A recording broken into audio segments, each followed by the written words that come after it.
En el instante en que mi hijo me apretó la mano por debajo de la mesa, sentí 3 pulsos cortos, deliberados y cuidadosos, la misma señal que usábamos cuando él tenía 7 años y quería irse de un lugar sin montar una escena.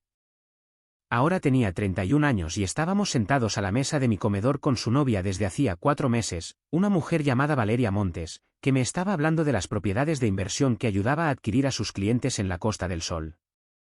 Le sonreí desde el otro lado de la mesa y serví un poco más de vino. Pero por dentro, todos mis nervios se pusieron en posición de firmes. Mi nombre es Gonzalo Villanueva. Tengo 63 años y pasé 22 años en la UCO, la Unidad Central Operativa de la Guardia Civil, investigando delitos económicos, antes de prejubilarme y pasar otros 11 años como consultor para la CNMV, la Comisión Nacional del Mercado de Valores. Revisé casos de fraude. Formé a investigadores. Me senté a la mesa frente a algunas de las personas más convincentes, encantadoras y peligrosas que jamás había conocido. Y en ese preciso instante estaba mirando a una de ellas, solo que aún no sabía hasta qué punto era grave la situación. Mi mujer, Carmen, estaba en la cocina terminando de preparar el bizcocho. Entró riendo, dejó el plato en la mesa y le preguntó a Valeria qué tal había ido el viaje en coche desde el centro de Madrid. Mi hijo, que se llama Mateo, se rió de algo que dijo Valeria y se estiró para tocarle la mano. Por fuera parecía feliz. Siempre había tenido una buena cara de póker, eso lo heredó de mí. Pero también me había apretado la mano 3 veces.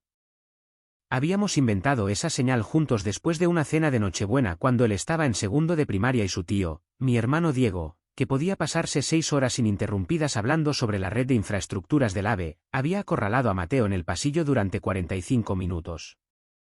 Desde aquella noche, 3 apretones significaban: necesito tu ayuda para salir de aquí. Pero no quiero que sea evidente. Era algo nuestro.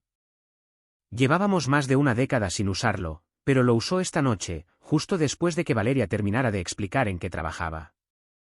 Se había descrito a sí misma como una facilitadora de patrimonio privado, ni asesora financiera, ni broker de inversiones, sino facilitadora de patrimonio privado. Lo dijo con el tono de quien pronuncia un cargo que ha ensayado frente al espejo. Trabajaba con un pequeño y selecto grupo de clientes de alto poder adquisitivo, según explicó, ayudándoles a mover su dinero hacia estructuras de activos alternativos que no estaban disponibles en la banca tradicional. Bienes raíces, sí, pero también fondos de préstamos privados, fideicomisos de tierras agrícolas en Andalucía y asociaciones de infraestructuras energéticas en el País Vasco. Hay todo un mundo de rentabilidades que la gente normal ni siquiera sabe que existe, dijo, y lo hizo con calidez, sin arrogancia, con el tono de alguien que te hace partícipe de algo por pura generosidad. Yo asentí. Le pregunté qué tipo de supervisión tenían estas estructuras. Ella sonrió, y era una sonrisa muy buena, abierta y paciente, y me contestó que esa era precisamente una de las ventajas. Una menor fricción regulatoria implicaba un movimiento más rápido del capital, que era de donde provenían los verdaderos beneficios. Menor fricción regulatoria, repetí en tono amable. Exactamente, dijo ella. Carmen me estaba mirando. Conoce mi expresión como solo puedes conocer a alguien tras 36 años de matrimonio, y pudo notar que algo estaba pasando detrás de mis ojos, algo que yo me esforzaba por ocultar en mi rostro. Se levantó discretamente y le preguntó a Valeria si le gustaría ver el jardín trasero antes de que se fuera la luz del atardecer. Mateo esperó hasta que se cerró la puerta de cristal. Entonces se inclinó hacia adelante, apoyó ambos codos sobre la mesa y me miró de la misma forma en que solía hacerlo cuando era adolescente y tenía algo difícil que contarme. Sé lo que estás pensando, dijo. Dime qué estoy pensando, le respondí. Piensas que hay algo que no encaja. Lo que pienso es que me gustaría escucharlo de ti, le dije. ¿Cuánto tiempo lleva pasando esto? Se frotó la nuca. Había estado perdiendo horas de sueño. Podía verlo en las ojeras marcadas bajo sus ojos y en cómo había estado más callado de lo habitual durante la cena, riéndose un segundo más tarde que los demás. Se mudó conmigo hace 6 semanas, confesó. Me dijo que su contrato de alquiler se había acabado y que necesitaba un par de meses para buscar un piso nuevo, y la verdad es que no le di más vueltas. Yo quería que viniera a vivir conmigo.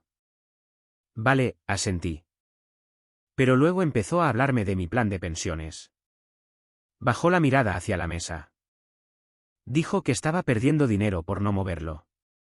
Que podía enseñarme a reestructurarlo en un fondo que crecería 3 veces más rápido y que todo sería legal. Solo que no era el tipo de producto que los asesores tradicionales recomendarían jamás porque ellos ganan sus comisiones manteniéndote en fondos de inversión estándar. Mantuve un tono de voz completamente neutro. ¿Cuánto dinero te ha pedido que muevas? Aún no me lo ha pedido directamente, ha ido preparando el terreno. Me enseñó documentos, folletos informativos. Los llamó así por algo llamado Fondo de Capital Privado Castellana. Parecía real. Tenía logotipos, un domicilio social registrado en el Paseo de la Castellana en Madrid, y gráficos de rendimiento que se remontaban a 8 años atrás. Mateo, ¿cuánto dinero tienes en tu plan de pensiones? Me miró directamente a los ojos. 240.000 euros. Me quedé asimilando la cifra durante un instante. Ella no sabe a qué me dedico, afirmé, no era una pregunta. Le dije que estabas jubilado de la Guardia Civil. Me dijo que era muy impresionante. Hizo una pausa. Lo dijo como si ya lo supiera y no le importara en absoluto. Como si ni siquiera se le pasara por la cabeza que pudiera ser un problema. Eso me decía mucho de ella. O tenía demasiada confianza en sí misma o era sumamente imprudente. Y según mi experiencia, ambas cosas solían darse en la misma persona en diferentes etapas de una misma carrera delictiva. ¿Te ha enseñado contratos? ¿Algún documento que te haya pedido firmar? Me envió algo por correo electrónico la semana pasada. Un acuerdo de suscripción, así lo llamó. Me dijo que no había prisa, pero que la próxima ventana de entrada para el fondo se cerraba a final de mes. Urgencia artificial. Es el resorte más antiguo en el manual del estafador. La ventana que se cierra, el último asiento en el avión, la oportunidad única que no volverá a presentarse. Los verdaderos fondos de inversión no tienen ventanas de admisión que expiran en 3 semanas. Necesito que me reenvíes ese correo electrónico, le dije. Esta misma noche, antes de que ella se vaya. Papá. Empezó Mateo.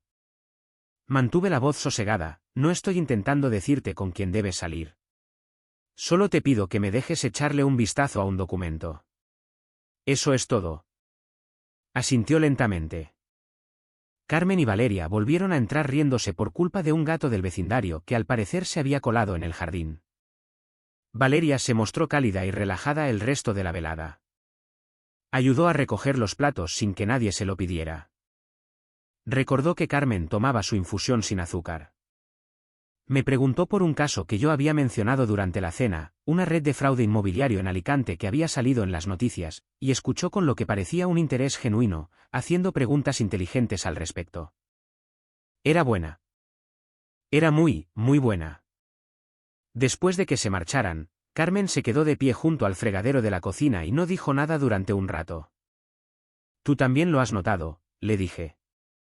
Vi que te quedabas completamente paralizado cuando mencionó lo de la menor fricción regulatoria, contestó Carmen. Esa es la cara que pones cuando estás decidiendo cómo lidiar con un problema. Necesito hacer algunas llamadas mañana. Carmen se secó las manos con el paño de cocina y se dio la vuelta. ¿Cómo de grave crees que es? Aún no lo sé, respondí. Pero Mateo tiene 240.000 euros en el banco y una novia que se instaló en su casa hace 6 semanas y que lo está empujando hacia un vehículo de inversión no registrado con una fecha límite a final de mes. Carmen dejó el paño sobre la encimera con mucho cuidado. De acuerdo, dijo, ¿qué necesitas que haga? Esa era la ventaja de llevar 36 años juntos. No tienes que explicar la forma exacta de un problema, basta con nombrar su peso para que la otra persona lo entienda. El correo que Mateo me reenvió aquella noche tenía 17 páginas. Tenía un formato muy profesional, con tipografías limpias, un membrete con marca de agua de algo llamado Corporación de Capital Privado Castellana, un domicilio social en el Paseo de la Castellana en Madrid. Y una sección de riesgos al final redactada en una densa jerga legal que la mayoría de la gente pasaría por alto sin leer. Yo no lo pasé por alto. Me pasé 2 horas analizándolo en la mesa de la cocina después de que Carmen se fuera a la cama. El gráfico que mostraba los beneficios de 8 años no citaba a ningún auditor. La sección sobre protección al inversor hacía referencia a algo llamado Programa de Garantía al Inversor de Capital Castellana, que se describía en un documento aparte que no estaba adjunto ni enlazado. La inversión mínima era de 25.000 euros, con una asignación preferente para compromisos superiores a 100.000 euros. La estrategia del fondo implicaba líneas de crédito privadas respaldadas por activos físicos, un lenguaje ambiguo que podía significar casi cualquier cosa o absolutamente nada. Cuando busqué la dirección registrada en el Paseo de la Castellana resultó ser un servicio de registro de empresas, el típico lugar que cuesta 40 euros al mes y reenvía el correo postal. No era una oficina real, ni una empresa de verdad. Conocía a 2 personas a las que podía llamar. La primera era una mujer llamada Sofía Ortega, que había dirigido investigaciones de delitos de cuello blanco para la Policía Nacional antes de pasarse a la CNMV. Habíamos coincidido en 3 casos diferentes a lo largo de los años y no me debía nada, pero respetábamos nuestro trabajo mutuo y sabía que contestaría al teléfono. El segundo era un hombre llamado Pablo Torres, perito contable para la agencia tributaria en Valencia durante 20 años que ahora dirigía su propio despacho. Pablo era capaz de mirar un documento financiero y decirte en 20 minutos si las matemáticas estaban diseñadas para engañar. Les envié un mensaje a los 2 esa misma noche para hablar a la mañana siguiente. Sofía me llamó a las 8:15. Le di el nombre de la corporación, la dirección de Madrid y el nombre de Valeria Montes. Se quedó en silencio un momento. «Dame una hora», dijo. Pablo llamó a las 8:45. Le leí secciones del acuerdo de suscripción y me interrumpió 2 veces para pedirme que le repitiera cosas. Cuando terminé, guardó silencio durante tanto tiempo que pensé que se había cortado la llamada. Gonzalo, dijo finalmente, la sección sobre los valores respaldados, los activos físicos que afirman garantizar las líneas de crédito. No hay descripción de cuáles son realmente esos activos. Ninguna. Un fondo de crédito privado de verdad tendría un anexo detallado. Enumerarían los avales. Aquí no hay nada, es lenguaje vacío. Es un marco sin cuadro. Podrías colgar cualquier cosa en él o nada. Si alguien invirtiera y el fondo afirmara que los activos se han depreciado o que la línea de crédito ha entrado en mora, no habría forma de verificar que todo eso existió. Sofía devolvió la llamada a las 10 menos 10. Es real, dijo, y pude escuchar ese tono plano en su voz que indicaba que esto no iba a ser simple. Valeria Montes, 34 años, creció en Valladolid, estudió en la Universidad de Salamanca, y trabajó 3 años en una firma legítima de gestión de patrimonios en Alcobendas antes de ser despedida. La empresa presentó una denuncia ante el regulador. El expediente está cerrado, pero existe. ¿Cuál fue la denuncia? Relación inapropiada con un cliente. El cliente era un viudo de 68 años. Transfirió 70.000 euros a un fondo privado bajo su recomendación antes de que la firma lo detectara. El fondo no estaba registrado. El dinero desapareció. El cliente se negó a presentar cargos penales. Presión familiar. Al parecer, estaba demasiado avergonzado. Cerré los ojos brevemente. Ahí estaba. Un ensayo. Una versión más pequeña de la misma jugada. Ensayada, refinada y aplicada de nuevo. ¿El fondo Castellana está registrado en alguna parte? No. No hay ningún fondo registrado con ese nombre en todo el país. Entonces está ejecutando un fraude descarado. Eso parece. La cuestión es si podemos reunir pruebas suficientes para actuar antes de que se lleve el dinero y cierre la ventana, por así decirlo. Sofía hizo una pausa. ¿Cómo de cerca está de pedirle el dinero? El acuerdo ya se lo ha enviado, con límite a fin de mes. ¿Cuánto dinero está en riesgo? Los ahorros de mi hijo, 240.000 euros. Otra pausa, más corta esta vez. Sofía y yo habíamos trabajado casos durante años. Ambos nos habíamos sentado frente a familias que lo habían perdido todo. Esta vez tocaba mucho más de cerca. Vale, dijo. Tenemos que ser cuidadosos. Si se asusta, desaparecerá. Hemos visto esto antes. Tienen estrategias de salida. Perfiles personales limpios, huella física mínima, la capacidad de ser otra persona en otra ciudad en 48 horas. ¿Qué necesitas de mí? Necesito que Mateo acepte una reunión más con ella. Necesito que la grabe en audio haciendo el discurso de inversión y pidiéndole que transfiera los fondos. En España, puedes grabar una conversación en la que participas sin avisar. Si Mateo accede a reunirse y lo graba con su móvil, siendo su propia conversación, esa grabación es admisible como prueba. Mateo va a tener dudas sobre esto. Lo sé, pero Gonzalo, él acudió a ti. Te mandó la señal. Ya sabe que algo va mal. Lleva esperando a que le digas cómo actuar. Tenía razón. Conduje hasta el piso de Mateo esa tarde. Me recibió en la puerta en camiseta, con el pelo aún húmedo, y por su rostro supe que había estado ansioso toda la mañana. Me senté en su sofá y se lo conté todo. La dirección falsa, la falta de auditor, el análisis de Pablo, la denuncia previa, el viudo que perdió 70.000 euros y sintió demasiada vergüenza para denunciar. Mateo se quedó muy quieto. Me dijo que me quería, soltó, sin estar enfadado, solo inmerso en silencio. De esa forma en que la gente enmudece cuando procesa la arquitectura de algo en lo que confiaban por completo. Me lo dijo la semana pasada por primera vez. Yo no dije nada. No había nada que decir que hiciera que eso doliera menos. Tenía que asimilarlo. Después de un rato, levantó la vista. ¿Qué tengo que hacer? Le expliqué lo de la grabación. Le dije que tendría que reunirse con ella y dejar que hiciera su presentación al completo. Dejar que pidiera el compromiso. Dejar que dijera la cantidad. Dejar que describiera el fondo y los plazos. Era vital que no reaccionara exageradamente, que no levantara sospechas y no le diera motivos para pensar que algo había cambiado. ¿Puedes hacer eso? Pregunté. Me miró con esos ojos firmes que tenía desde niño. Esos que no se acobardaban ante lo difícil. Llevo 6 semanas intentando autoconvencerme para ignorar lo que ya sabía, dijo. Sí, papá. Puedo sentarme frente a ella durante 1 hora. La llamó esa tarde y le dijo que había estado pensando seriamente en el acuerdo y que tenía un par de preguntas antes de comprometerse. Le dijo que quería sentarse a charlar bien, no solo intercambiar mensajes. Ella propuso tomar un café el jueves por la tarde. Se mostró cálida, sin prisas, complacida, todo exactamente calibrado para no darle motivos de alarma. El jueves por la mañana, conduje de nuevo al piso de Mateo. Nos sentamos en su cocina y le expliqué exactamente qué hacer. Guardar el móvil en el bolsillo delantero de la camisa, con la pantalla hacia adentro. Grabar con la aplicación de notas de voz. Dejarla hablar. No meterle prisa. Si hacía una pausa, dejar que el silencio fluyera. La gente llena los silencios.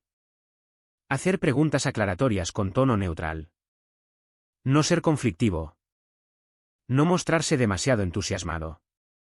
Ser un hombre que está a punto de decir que sí. Asintió a todo. ¿Cómo te sientes? Le pregunté. Sinceramente, miró por la ventana, furioso, pero con una furia calmada. De las que solo quieren terminar el trabajo. Esa es la actitud correcta, le dije, mantente así. Regresé a casa y me senté en la cocina con Carmen y casi no hablamos. Ella preparó infusiones, escuchamos la radio y esperamos. Me escribió a las 4:17. ¿Hecho? Lo tengo todo. Te llamo en 10 minutos. Su voz sonaba firme pero fina, como suenan las voces cuando la adrenalina todavía abandona el cuerpo. Me contó que ella había sido clara y completa. Describió la estructura del fondo. Prometió rendimientos del 18 al 22% anual, una cifra tan fuera del rango de un fondo legítimo que funciona casi como una firma delictiva, y recalcó la fecha límite. Le explicó la asignación preferente si comprometía más de 100.000 euros, el proceso de transferencia y los detalles de la cuenta. Había nombrado una cuenta en un banco de inversión en Andorra. Me dijo que los gestores preferían operar fuera de los grandes bancos por la velocidad de procesamiento, relató Mateo. Dijo que mi dinero estaría dándome beneficios en 72 horas tras la transferencia. 72 horas. Yo sabía lo que eso significaba. Para cuando alguien se diera cuenta de que el fondo no existía y la cuenta estaba vacía, 72 horas eran tiempo más que suficiente para mover el dinero a través de tantas capas que sería muy difícil de recuperar. Llamé a Sofía esa tarde y le dije que teníamos la grabación. Le pidió a Mateo que le enviara el archivo de forma segura, lo cual hizo en menos de una hora. Lo escuchó durante la noche y me llamó a la mañana siguiente a las 7:30. «Es suficiente», dijo. «Actuamos hoy». No pregunté por los detalles de cómo se desarrolló. Ese no era mi papel, ni el de Mateo. Lo que puedo decir es que Valeria Montes fue arrestada en el apartamento de Mateo el viernes por la mañana antes de las 8. Lo sé porque Mateo me llamó mientras ocurría. De pie en el pasillo fuera de su propia puerta en calcetines, me dijo muy en voz baja: «Están dentro, papá». «Está pasando». «Bien», dije. «Ve a ponerte los zapatos. Sal a la calle. Toma aire». La investigación posterior reveló que Valeria había ejecutado variaciones de la misma estafa en otras 2 comunidades autónomas. El Fondo Castellana era uno de los 3 vehículos fraudulentos que usaba. Entre todas sus víctimas, 8 personas en total, los investigadores pudieron establecer que las pérdidas superaban los 900.000 euros. Algunas de esas personas ya habían transferido dinero antes de que Mateo la conociera. Él fue el primero que no perdió ni un euro. 2 semanas después, Mateo vino de nuevo a la cena del domingo. Solo los 3, él, Carmen y yo. Carmen hizo su pollo asado, el que lleva haciendo desde que Mateo usaba pañales, y nos sentamos en la misma mesa donde 4 meses del calculado engaño de alguien casi habían dado sus frutos. Mateo estuvo callado casi toda la cena. No el silencio ansioso de antes, sino uno diferente, más asentado, el que llega después de que termina algo difícil. Ayudó a Carmen con los platos sin que se lo pidieran, como siempre hacía de niño. Y cuando ella subió a llamar a su hermana, vino y se sentó frente a mí en la mesa de la cocina con las manos alrededor de su taza de café. «No dejo de preguntarme cómo no lo vi», dijo. «Si lo viste», le respondí. «Por eso usaste la señal». Se quedó pensando en eso. «Me refiero a antes de que llegara tan lejos». Miré a mi hijo, esta persona a la que había visto crecer desde que era un niño que necesitaba una señal secreta para escapar del monólogo sobre infraestructuras de su tío, hasta convertirse en un hombre que se había sentado calmadamente frente a alguien que intentaba destruir su futuro financiero, manteniendo la compostura para ayudar a hundirla. «Mateo», dije, «ella era muy buena en lo que hacía. Lo había hecho antes. Lo había perfeccionado. Sabía exactamente qué palancas tocar, el afecto, la confianza, la promesa de pertenecer a algo exclusivo a lo que otros no tenían acceso. Eso no es un fallo de tu inteligencia. Es ella invirtiendo mucha habilidad y preparación en engañarte. No te sientes bien, y es normal. Pero esto es a lo que debes aferrarte. En el momento en que tu instinto te dijo que algo iba mal, lo escuchaste. No te autoconvenciste para ignorarlo. Pediste ayuda. Eso es lo que hizo posible todo lo demás». Asintió lentamente. «La mayoría de la gente no lo hace», añadí. «Esa es la tragedia en estos casos. La mayoría siente que algo falla y se convencen de que están siendo paranoicos. Les da vergüenza decir nada. No quieren parecer tontos o no quieren que la relación acabe siendo lo que realmente es. Así que esperan.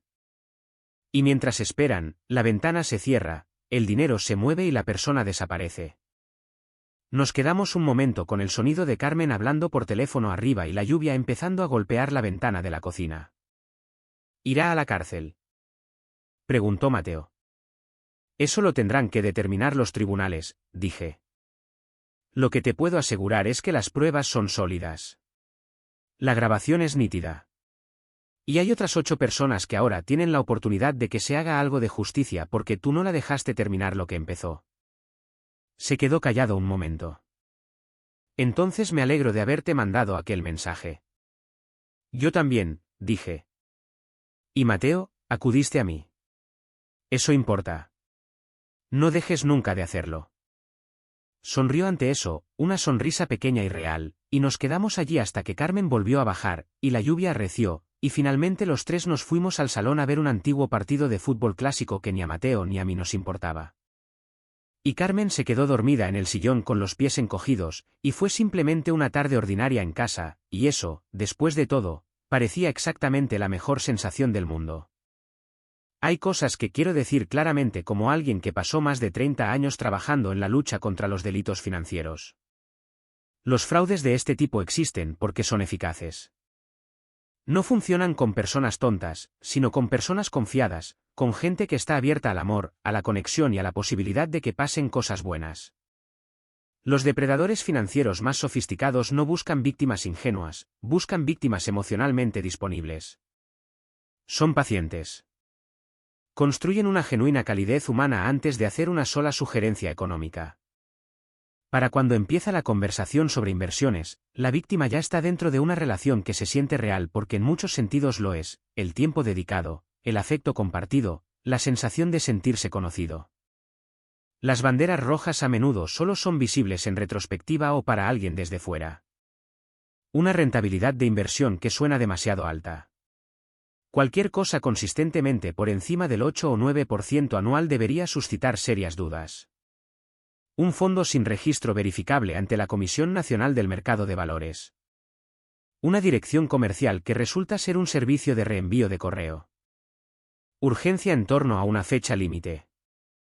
Reticencia a permitir una revisión legal o financiera independiente de los documentos. Estas cosas no son garantías de fraude, pero son invitaciones a frenar y mirar con más atención.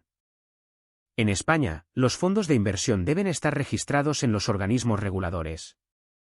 Puedes verificar cualquier fondo y cualquier asesor a través de la base de datos de la CNMV en cnmv.es. Cuesta 3 minutos y es totalmente gratis. Esos 3 minutos podrían ser los 3 minutos más importantes de tu vida financiera. Y esto último, si alguien en tu vida acude a pedirte ayuda de la forma que sepa, con cualquier señal que tenga, por favor, escúchale.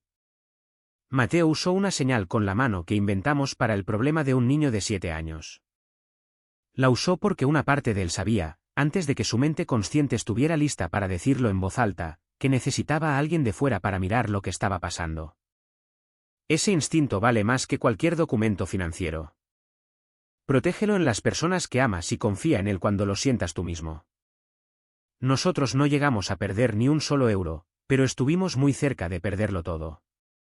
Y la diferencia, al final de la historia, fue un hombre de 31 años sentado a la mesa de un comedor apretándole la mano a su padre 3 veces.